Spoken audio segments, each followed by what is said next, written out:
supaya mengurapi setiap kami Tuhan. Membawa setiap kami dari setiap musim ke musim dalam kehidupan kami. Dan kami percaya from glory to glory menjadi bagian setiap kami. Terima kasih Bapa, kami ucap syukur buat pagi hari ini. Dan biarlah firman-Mu yang memperlengkapi setiap kami, menghidupkan setiap kami, membawa setiap kami terbang tinggi bersama dengan Engkau. Hanya di dalam nama Tuhan Yesus, pengurapan yang daripadamu, hikmat marifat yang daripadamu, turun pengertian, turun atas hidup setiap kami. Hanya di dalam nama Tuhan Yesus Kristus. Sama-sama berkata, amin. Saudara, gereja, atau kita ini gereja saudara. Betul saudara, kita ini baitnya Allah, betul?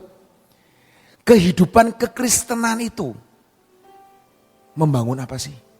Membangun kehidupan yang ada di dalam, betul saudara? Membangun kehidupan kita. Supaya kita ini lebih dewasa di dalam Yesus. Amin. Kita bukan cari yang sempurna, tapi kita cari yang namanya kedewasaan. Amin. Jadi kalau hari ini, sampai hari ini, kita masih pengen makanan yang lunak, jangan-jangan kita ini masih bayi. Betul? Kalau kita balita, itu masih pengen makanan yang lunak. Gesekan sedikit sama sesama pelayan, saya gak mau pelayanan lagi. Ditegur sedikit sama ketua komsel, saya gak mau pelayanan lagi. Hati-hati saudara, jangan-jangan kita ini masih balita. Masih pengen bubur, masih pengen sesuatu yang lunak. Amin saudara.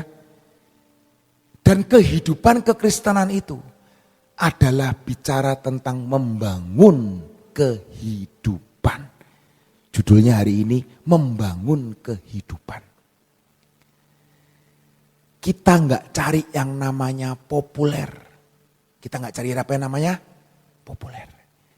Saya lebih hebat, saya lebih berkarunia, saya lebih diurapi, saya lebih sakti daripada engkau. Kita hidup kekristenan itu enggak cari yang namanya popularitas. Amin. Tapi cari kehidupan di dalam Yesus Kristus Tuhan kita. Amin. Makanya kalau beberapa bulan yang lalu kita masih ingat saudara, generasi bintang. Betul saudara? Mau jadi generasi bintang? Atau mau jadi bintang kecil? Ada loh saudara, pemilihan bintang kecil itu yang pesertanya yang ikut umur 1 tahun sampai umur 5 tahun. Ada saudara. Itu sering diadakan di salah satu supermarket di Cirebon. Pemilihan bintang kecil, itu anak-anak kecil. Belum bisa ngomong belepotan nyanyinya. Nyanyi, ditepukin tangan. Kita pengen seperti itu? Seringkali kita pengen seperti itu. Nyanyinya salah misalnya. Ngomongnya belepotan. Tapi ditepuk tangan. Tapi kekristenan itu Tuhan pengen supaya kita ini dewasa rohani. Amin. Kehidupan kekristenan itu from inside to outside. Dari dalam ini keluar. Amin. Bukan dari yang luar ke dalam. Seringkali kita memperhatikan yang di luar. Yang dalam ini gak diurusin. Yang dalam ini gak diurusin. Yang di luar. Wah gimana ini caranya? Supaya kelihatan bagus. Supaya kelihatan indah. Supaya kelihatan luar biasa. Supaya kelihatan wah. Supaya kelihatan baik. Tapi ternyata Tuhan Yesus sendiri berkata, dari hatimu terpancar yang namanya kehidupan. Alkitab mengatakan, dari hatimu terpancar kehidupan. Dan biarlah kita menjaga hati kita hari demi hari. Supaya kita ini boleh membangun di dalam suatu bangunan yang kokoh. Amin. Kita mau baca firman Tuhan. Matius 7 ayat 13 sampai 14. Matius 7 ayat 13 sampai 14 berkata ini. Masuklah melalui pintu yang sesak. Seringkali orang gak suka. Pintu yang sesak, ngapain sesak? Karena lebarlah pintu dan luaslah jalan yang menuju kepada kebinasaan. Dan banyak orang yang masuk melaluinya. Karena sempitlah pintu dan sesaklah jalan yang menuju kepada kehidupan. Dan sedikit orang yang mendapatinya. Saudara, orang membangun itu susah atau gampang? Membangun itu butuh yang namanya teknik. Membangun itu butuh yang namanya kecermatan. Membangun itu butuh yang namanya waktu. Amin saudara. Anak saya itu beberapa waktu yang lalu suka beli yang namanya brick. Saudara tahu brick? Lego tapi kecil-kecil banget. Itu disusun-susun, diceklek-ceklekin, cetat. Nanti temu-temu saya tadi mau bawa lupa, buru-buru. Nanti ada gambarnya, nanti ada panduannya. Itu membangun Lego. Saudara tahu Lego? Patahan-patahan itu. Itu kalau disebar kayaknya gak tahu apa-apa. Beras, gak tahu. Tapi ketika itu mulai disusun satu demi satu. Dipandu satu demi satu. Beberapa menit kemudian atau beberapa jam kemudian. Itu akan jadi suatu bentuk. Apakah itu bentuk rumah, bentuk karakter, bentuk apa. Itu nanti kelihatan. Mungkin kalau ada gambarnya saya mengucap syukur kalau multimedia pinter. Nah itu. Lego itu dari patahan-patahan apa ya namanya plastik gitu loh. Itu anak saya suka beli. Bukannya anak saya suka masang. Yang masang siapa? Bapak Pak tolong pasangin. Pak tolong pasangin. Itu butuh waktu 1 jam saudara. Butuh waktu 1 jam. Minimal itu Lego segede ini. Kecil. Itu butuh waktu 1 jam untuk masang satu demi satu, susun demi susun. Dan itu butuh kecermatan. Mata saya sudah tidak mampu. Harus pakai kacamata. Karena kecil-kecil. Tulisannya kecil-kecil. Dan butuh waktu 1 jam. Singkat cerita, itu keponakan saya yang dari Semarang itu datang. Masih umur balita saudara, bawah 5 tahun. Itu Lego anak saya ditaruh di lemari. Karena bentuknya Legonya itu mobil. Itu diambil sama dia. Diapain saudara? Dibanting saudara. Dibanting berak. Itu Lego menyebar kemana-mana. Ini Lego yang kecil. Ini Lego yang masih besar. Ada Lego yang lebih kecil lagi. Namanya brick. Itu nyebar kemana-mana. Dalam hitungan detik. Membangun itu butuh waktu lama. Tapi ketika menghancurkan, itu gak butuh waktu lama. Dalam hitungan detik, hancur semua. Membangun bisnis itu gak gampang. Membangun pernikahan itu gak gampang. Membangun pernikahan, pertemanan itu gak gampang. Tapi dalam hitungan detik, semuanya hancur. Maaf nih ya, dalam pernikahan itu seringkali masalahnya apa? Sepele saudara. Mungkin saudara ya, masalah handuk, habis mandi gak dijemur, itu jadi masalah loh buat istri saya. Buat anak saya yang laki itu sudah tertib. Buat anak saya perempuan, aduh maaf papi, maaf. Lupa lagi. Dulu di awal-awal pernikahan saya, 5 tahun perkawinan saya juga sering lupa saudara. Nutup lemari. Habis ambil pakaian jebret. Ambil pakaian itu cara yang benar bagaimana? Mungkin yang wanita-wanita lebih mengerti. Ambil pakaian yang benar gimana? Angkat dulu, baru ditarik. Coba yang cowok-cowok ditanya, ambil pakaian di lemari gimana caranya? Tarik baik, gitu loh. Masalah kecil seperti itu saudara, bisa membuat sesuatu yang besar. Ketika kita mengelolanya dengan tidak baik. Cara makan aja. Di meja makan itu tidak boleh ada HP. Seharusnya, betul saudara? Betul? Tapi apa yang terjadi sekarang? Anak-anak itu kalau makan sambil bawa HP atau tab. Bapaknya yang laki-laki, alah sebagian lah. Gak apa-apa lah. Mamanya, kalau makan tidak boleh pegang HP. Nunggu makanan di restoran, tidak boleh makan, pegang HP. Udah diajak ke restoran, masih pegang HP. Kalau pegang HP, mending kamu gak usah ikut. Itu bapak dengar kayak gitu. Seringkali ada, uslah biarinlah yang nunggu makanan di restoran lama, mainan HP sedikit. Tapi kalau perkara seperti itu aja, kita gak bisa kelola. Itu jadi rame loh saudara di rumah. Betul? Itu perkara sepele kan saudara?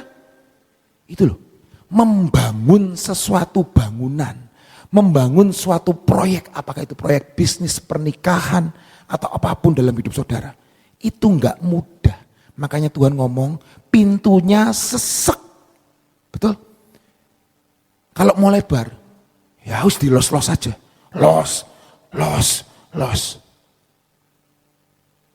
Tapi ujungnya nanti enggak bagus. Tapi Tuhan ngomong, pintunya sesek. Membangun itu butuh yang namanya teknik, tadi yang saya ngomong. Butuh yang namanya kecermatan. Dan membangun itu butuh yang namanya pengorbanan. Amin saudara. Butuh yang namanya pengorbanan. Pengorbanan apa? Fisik, mental, pikiran. Itu membangun. Bahkan uang. Betul saudara? Fisik mentalnya udah kena dulu. Apalagi uangnya, lebih-lebih lagi. Wah ngerogoh kantong terus buat bangun, pengen bangun ini. Wah kurang bagus ini, kurang indah, bangun. Biarlah kita juga membangun pekerjaan kita, bisnis kita, pelayanan kita, pernikahan kita. Itu selalu dibangun di atas yang namanya dasar yang teguh. Amin saudara. Saudara, sekali lagi, untuk membangun itu butuh yang namanya pengorbanan. Tetapi untuk menghancurkannya itu sangatlah mudah. Amin. Jadi hati-hati. Mari kelola hidup kita. Mari kelola apa yang Tuhan percayakan dalam hidup kita. Kita bangun yang di dalam. Sebentar lagi kita akan puasa. Betul saudara? Mari kikis apa yang ada di dalam hidup kita ini. Ego kita. Kepentingan diri sendiri ini. Seringkali suami sama istri itu kan kadang-kadang egonya tinggi kan saudara. Seringkali mungkin saudara saya atau siapa ngomong, kamu setelah menikah beda. Kalah sama istri kamu. Kalah kamu sama anak kamu. Seringkali orang ngomong gitu. Tapi percayalah, saya sudah berubah saudara. Kenapa saya nggak mau kalah menang-menangan? Bukan ada moto, sing edan ngalah. Gitu loh. Tapi yang waras ngalah. Kan ada quotes, sing edan ngalah. Oh berarti wong edan sing ngalah. Kenapa saya mau ngalah sama istri saya? Karena apa? Karena saya mencintai dia. Saya mencintai keluarga saya. Alah masalah sepele kok dimasalahin. Wis lah.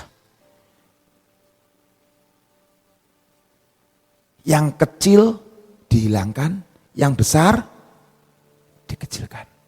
Ngapain? Gara-gara handuk basah, ya wislah diambil jemur. Gitu loh kan. Jujur saudara, 13 tahun pernikahan saya nggak pernah beresin itu namanya apa itu? Pakaian saya. Nah itu saya nggak pernah beresin. Yang beresin siapa? Istri saya. Mungkin ada yang ngomong, enggak. Karena mbak nggak boleh menyentuh pakaian kami. Hanya ngelicin sampai di tempat kursi depan, ditaruh di situ keranjangnya. Yang mindahin pakaian ke dalam lemari adalah istri saya. 13 tahun loh saudara. Jadi kalau ditanya, mending nikah atau enggak nikah? Kalau buat saya, mending nikah. Ada yang ngurusin pakaian saya. Ada yang ngurusin makanan saya. Betul saudara? Saya pernah kesaksian kan di sini. Saya dulu suka makan padang. Suka makan padang. Wah yang namanya rendang itu bisa 2. Wah minta bumbunya yang banyak. Nah, minta kuahnya yang banyak. Nah itu. Ada yang periksa kemarin Pak Jarot? Ada yang periksa? Masih mau makan padang? Masih mau makan padang? Tanya sama dirimu sendiri. Maaf kata saudara, Pak Jarot ngomong, jangan makan yang dipanasin. Panasin 1 hari, 2 hari, 3 hari, 4 hari. Itu maaf kata, saudara dan saya itu makan yang namanya bangkai. Wah Pak Jarot, ini cocok sama istri saya ngomong. Istri saya sudah pantangan itu dari dulu. Makan yang namanya PADAE kan, padang.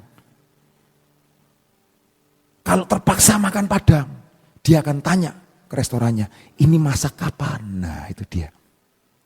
Ya dibohongin juga sih, masak kemarin bu, wah, bisa aja dibohongin. Tapi biarlah masak yang di fresh. Pak Jarot ngomong gitu kemarin, kalau ada yang periksa, nah itu. Dan saya sudah melakukannya. Hampir 13 tahun lebih pernikahan saya. Cepat ya saudara ya, 13 tahun loh. Yang jalanin suwe loh, saudara 13 tahun loh. Gitu loh. Suwe, dari rambutnya masih hitam, udah godeknya putih, wah suwe saudara. Tapi percayalah, kalau orang milih, wah mending saya waktu itu bujangan. Wah saya mending dapat yang si A, wah mending dapat si B, wah mending dapat Munaroh, wah mending dapat Siti. Tapi hari ini saya mau berkata, mending saya dapat istri saya yang sekarang. Karena itu yang terbaik yang Tuhan pilihkan buat hidup saya dan saudara. Amin. Jadi jangan sesali pernikahanmu. Jangan sesali istrimu. Jangan sesali suamimu. Mari bangun. Mari bangun dan tambahkan yang indah dalam hidup setiap kita. Amin.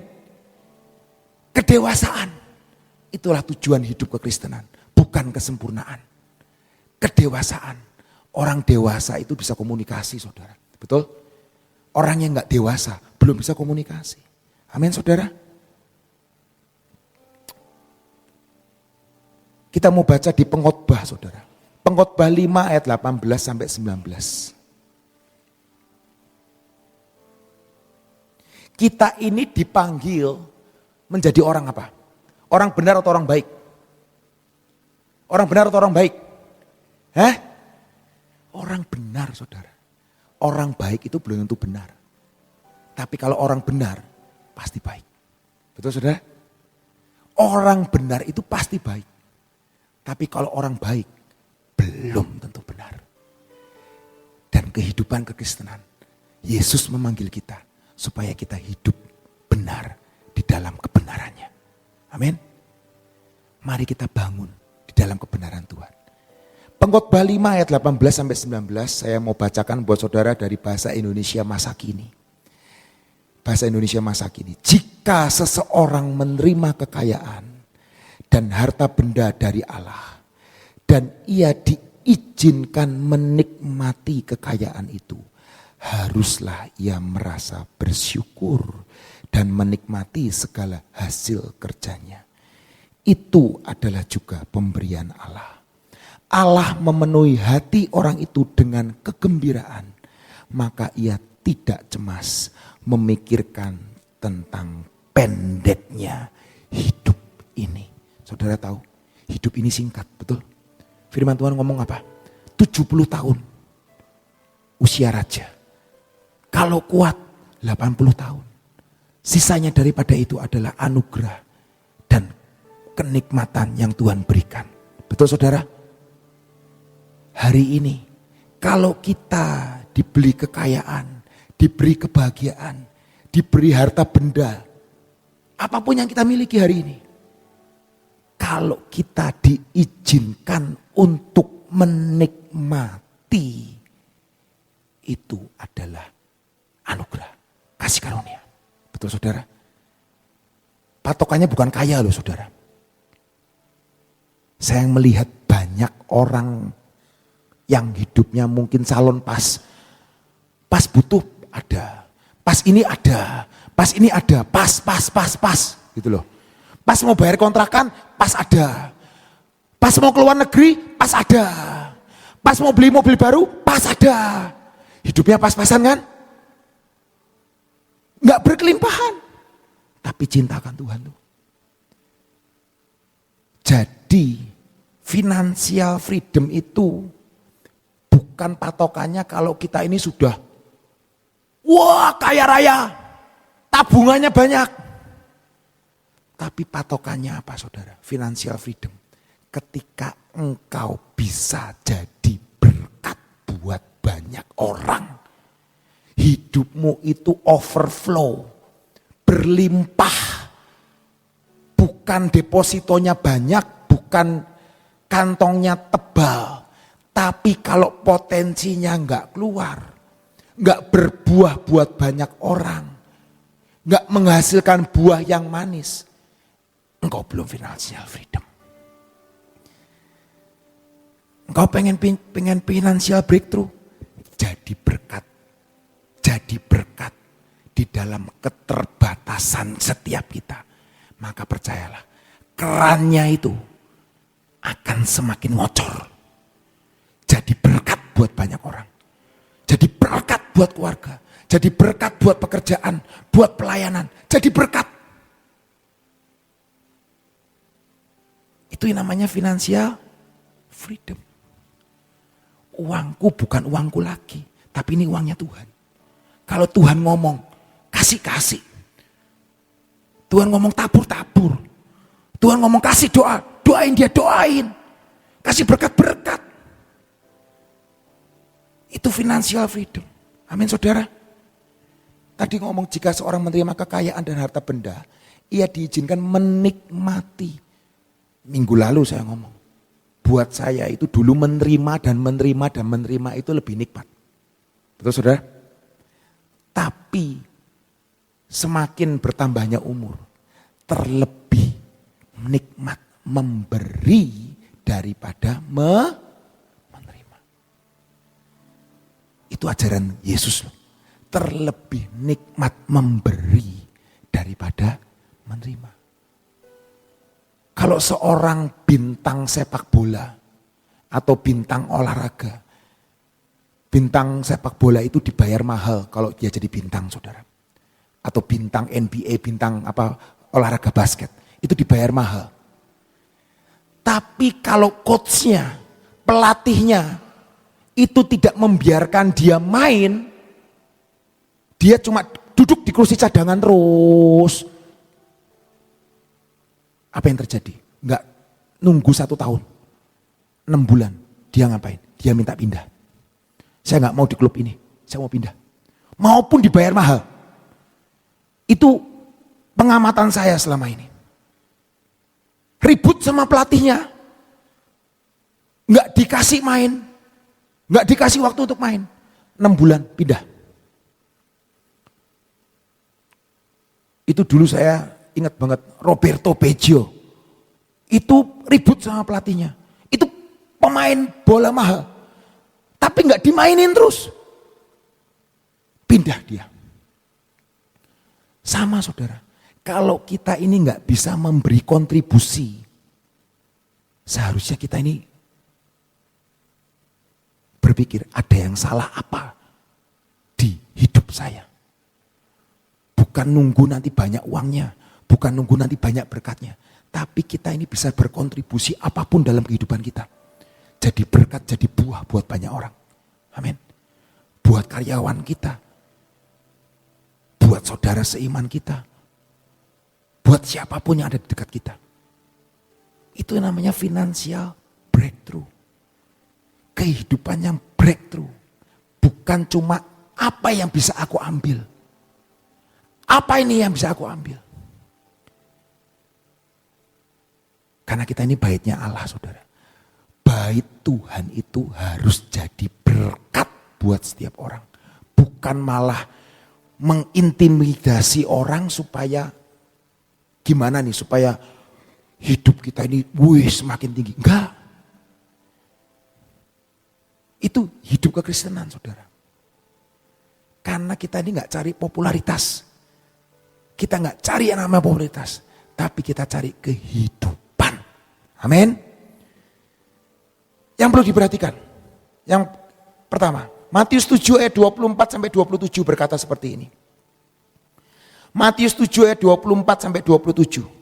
Setiap orang yang mendengar perkataanku ini dan melakukannya, ia sama dengan orang bijaksana yang mendirikan rumahnya di atas batu. Kemudian turunlah hujan dan datanglah banjir. Lalu angin melanda rumah itu. Tetapi rumah itu tidak rubuh. Sebab didirikan di atas batu. Tetapi setiap orang yang mendengar perkataanku dan tidak melakukannya, ia sama dengan orang bodoh yang mendirikan rumahnya di atas pasir. Kemudian turunlah hujan dan datanglah banjir. Lalu angin melanda rumah itu. Sehingga rubuhlah rumah itu dan hebatlah kerusakannya. Orang ini disebut bijaksana dan disebut bodoh ketika ada apa? Ketika ada badai hujan datang. Kalau badai dan hujan tidak datang, maka kedua orang ini tidak bisa disebut orang bodoh dan orang bijaksana. Setiap kita bisa disebut orang bodoh atau orang bijaksana ketika ada masalah itu datang. Ketika badai itu datang, itu baru ketahuan. Sebenarnya kamu ini bangunnya di atas pasir atau di atas batu. Jadi bangunlah hidup saudara dan saya di atas fondasi yang kuat. Yaitu fondasi Yesus Kristus Tuhan. Amin. Karena ketika ada masalah, ketika ada keributan, tetap kuat. Karena ada firman yang menopang. Amin. Yaitu Yesus Kristus, yaitu firman yang hidup itu. Amin. Apapun masalah dalam kehidupan kita. Seringkali dalam rumah tangga itu kan, marahnya suami istri marah, mungkin perkara biasa marahnya. Tapi kalau nggak bisa mengelola marahnya itu, misalnya habis marah, keluar, pergi dari rumah, gitu misalnya. Mending perginya ke gereja, mending perginya ke Gracia. Perginya kemana? Ke klub malam, ke diskotik. Marahnya nggak apa-apa waktu marah sama istrinya. Tapi yang jadi masalah besarnya apa? Ketika ada di klub malam, ketika ada di diskotik, ketemunya istri orang lain. Ketemunya wewe gombel. Mending ketemu sekali.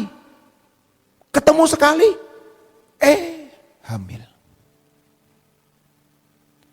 Jadi masalah dalam hidup.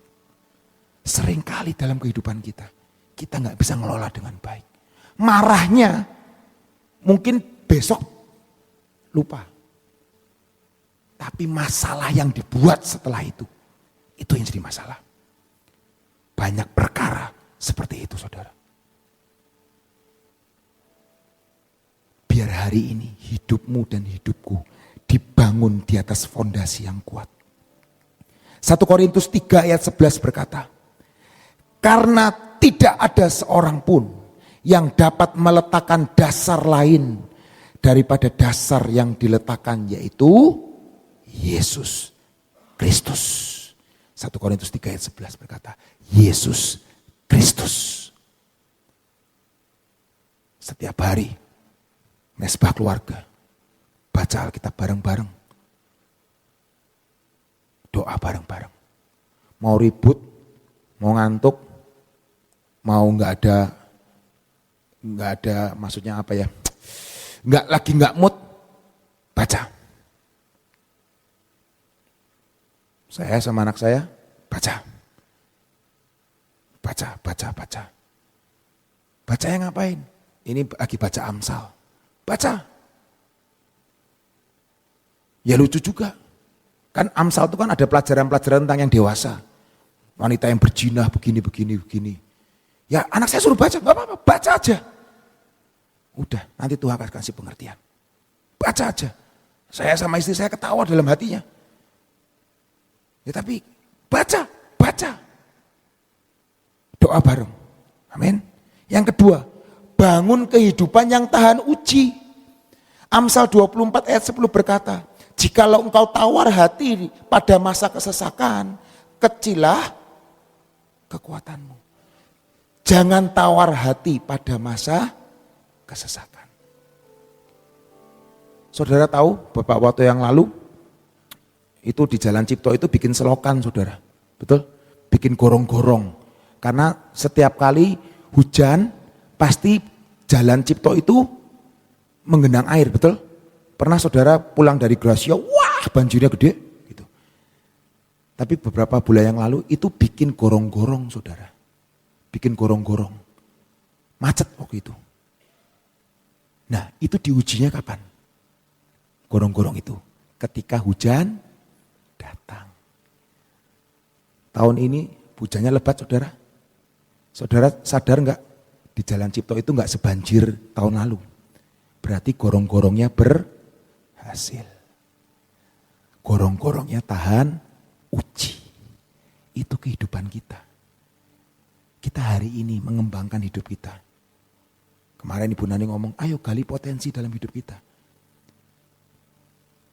Baca firman, nyembah Tuhan, ikut mungkin seminar atau apapun untuk menggali potensi saudara. Tanya sama Tuhan, potensinya apa? Tapi kesemuanya itu gak segampangkan membalikan tangan saudara. Amin. Gak segampang membalikan tangan. Itu butuh yang namanya pengorbanan, butuh yang namanya waktu, butuh yang namanya tangisan, butuh yang namanya deklarasi jeritan. Itu butuh waktu saudara. Gak segampang membalikan tangan. Tapi firman Tuhan berkata, jika engkau tawar hati pada masa kesesakan, kecilah kekuatanmu. Jadi kalau dibalik, jangan jadi tawar hati. Amin. Tetap berdoa. Amin.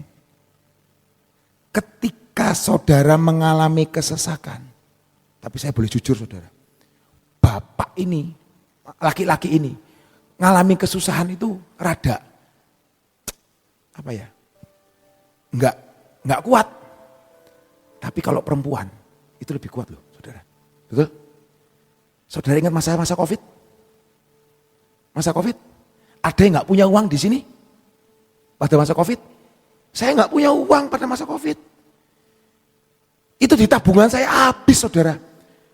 Perputaran uang restoran saya itu mengandalkan perputaran. Mal tetap harus dibayar. Pegawai tetap harus dibayar. Bahan baku buang banyak itu. Tahun 2019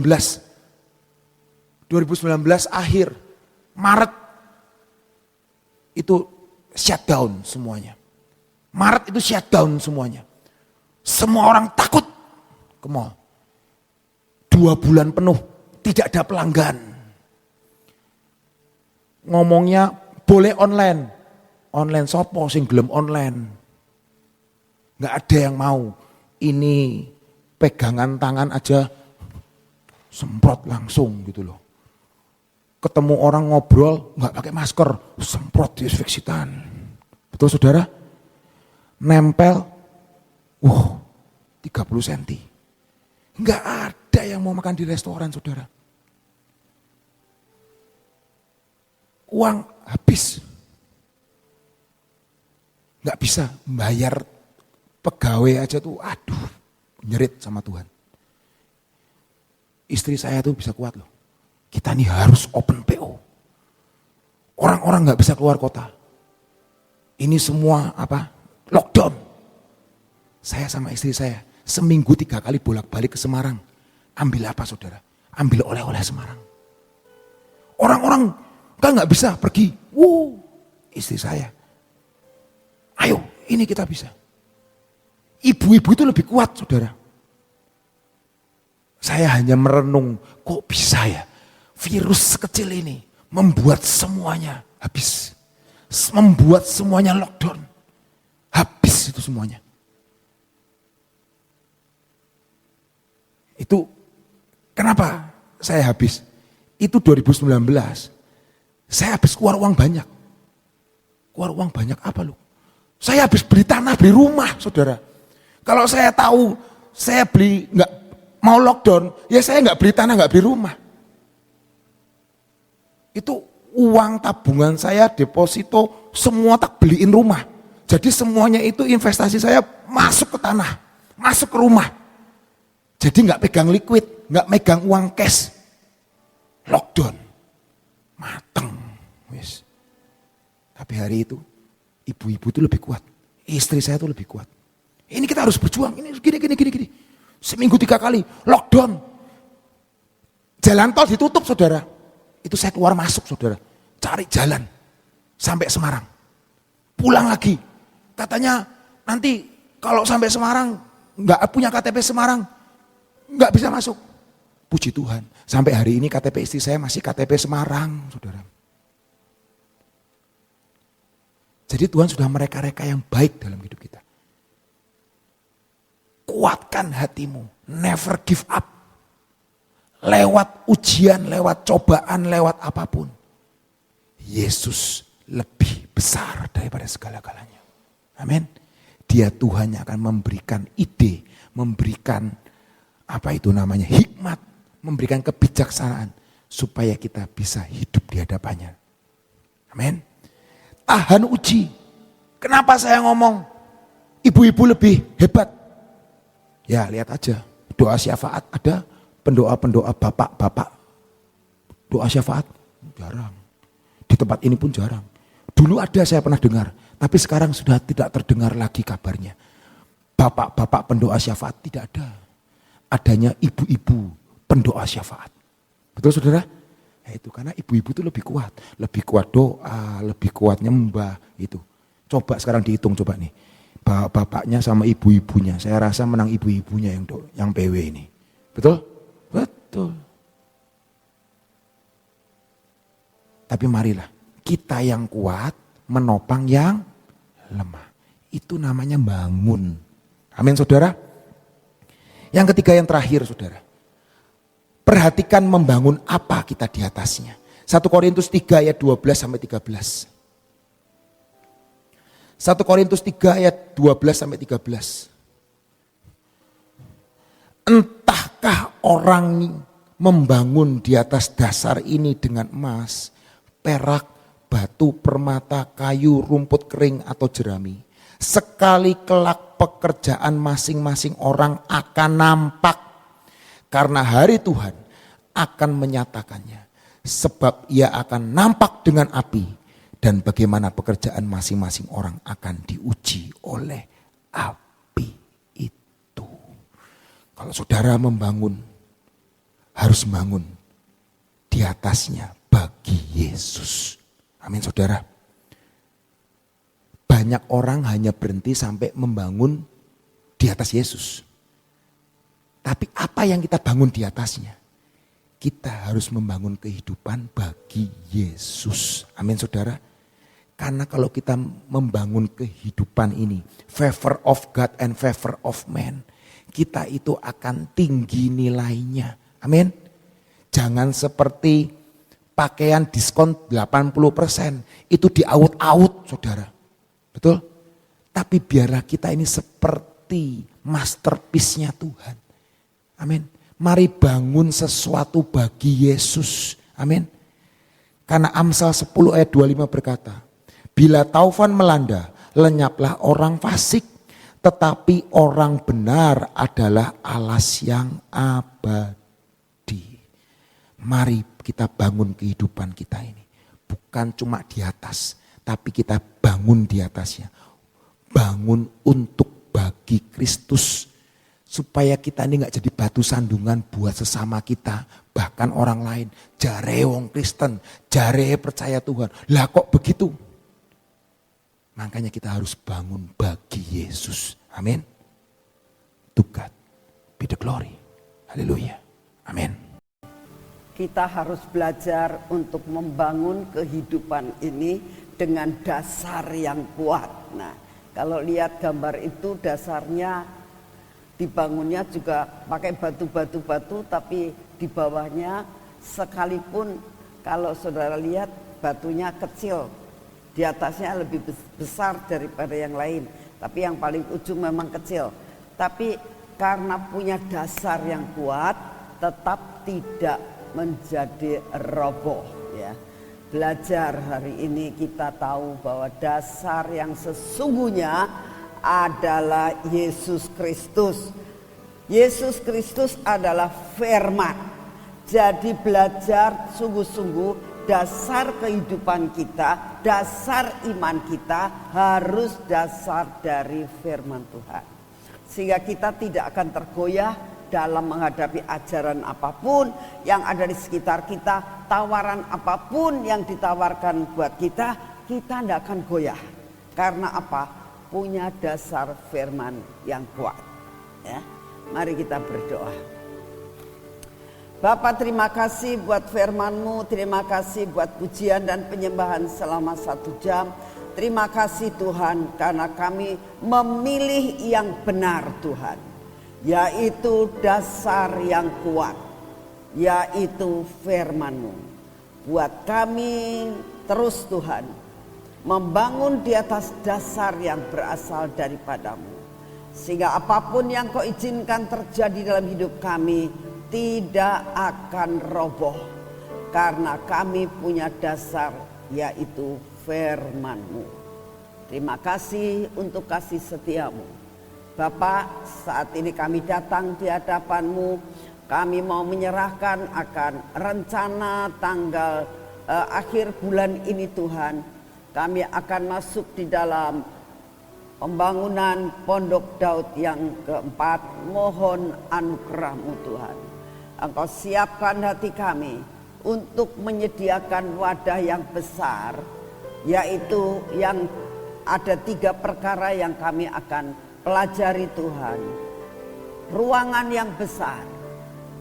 Kami akan belajar terus Tuhan tentang yang sudah siap dan sudah tersedia. Berikan kepada kami untuk siap menerima setiap firman-Mu. Kami juga berdoa saat ini ya Tuhan.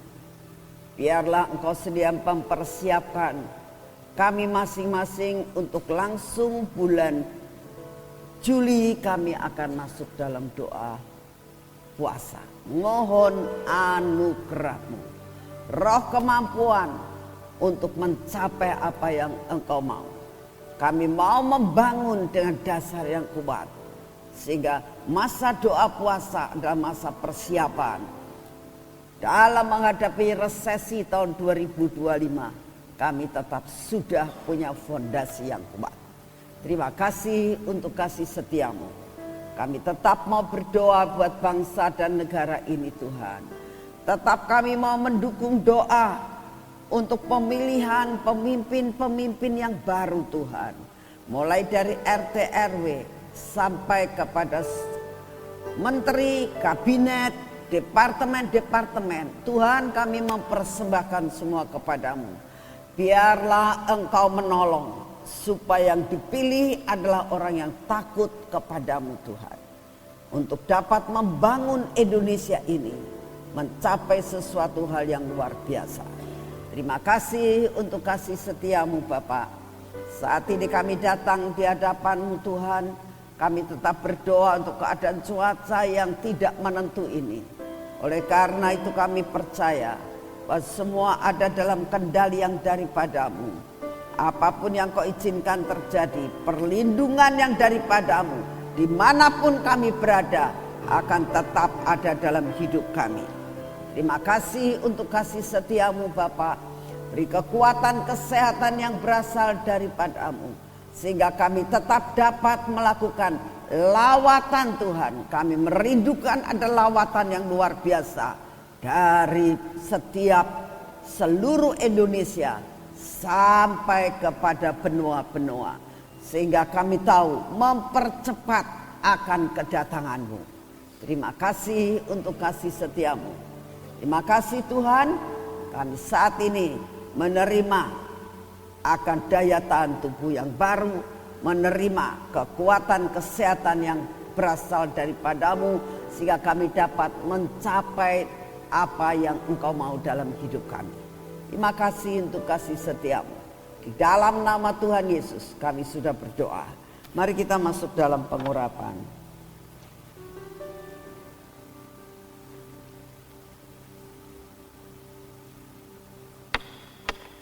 Dalam nama Tuhan Yesus. Terima kasih Tuhan untuk minyak belenggu cinta ini. Biarlah terus menguasai akan hidup kami. Menguasai mata kami Tuhan.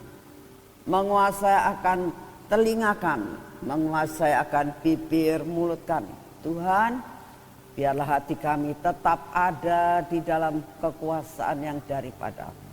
Semua yang tidak baik Engkau hancurkan dalam hidup kami. Bentuk kami menjadi bejana yang luar biasa. Kami mau menyerahkan tangan kami yang hari ini kami pakai untuk bekerja Tuhan. Kami mau menyerahkan kaki kami yang kami pakai untuk berjalan hari ini. Mohon anugerah-Mu ya Tuhan. Perjalanan kami hari ini bersamamu akan mencapai suatu yang maksimal. Pekerjaan yang kami kerjakan hari ini Tuhan mendatangkan berkat yang berkelimpahan. Buat kami dapat mempunyai karunia untuk menikmati, bukan sekedar menerima. Terima kasih untuk semuanya. Di dalam nama Tuhan Yesus, seluruh perjalanan kami hari ini bersamamu. Dalam nama Tuhan Yesus. Amin. Selamat pagi, Tuhan memberkati saudara semuanya.